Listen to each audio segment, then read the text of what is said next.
তুই তো নিজের বউকে ডিভোর্স দিয়ে তার এক্স বয়ফ্রেন্ডের হাতে তুলে দিবি? আমার স্বামীকে ডিভোর্স দিতে চাই। স্যার না করার কারণ? আমাকে মারধর করে, কথায় কথায় বকাঝকা করে, অনেক নির্যাতন করে। এমন একটা মানুষের সাথে আমি কেন, কোনো মেয়েই সংসার করতে চাবে না। হ্যালো বাবা। বাবা? কিসের বাবা? তোর মুখে বাবা ডাক শুনতে আমার ঘেন্না হচ্ছে, ঘেন্না। কেন? মন চায় তাই কর, কিন্তু একটা বিষয় শুনে রাখ, সারা জীবনের জন্য আমার বাড়ির দরজা তোর জন্য বন্ধ। আমি পরকীয়া করি, আমার চরিত্রের সমস্যা, এগুলো বলা একদমই উচিত হয়নি।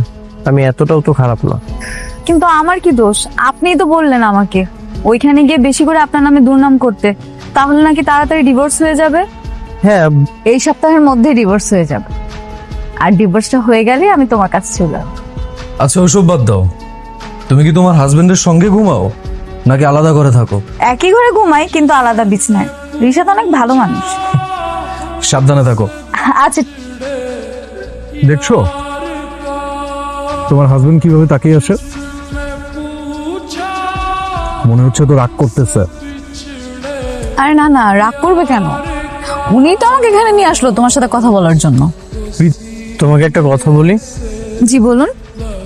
আমাদের ডিভোর্স হওয়ার আগ পর্যন্ত তুমি তোমার বয়ফ্রেন্ডের সাথে হাত ধরাধরি, খাইয়ে দেওয়া, এগুলো করো না। আর কিছুদিনের মধ্যেই তো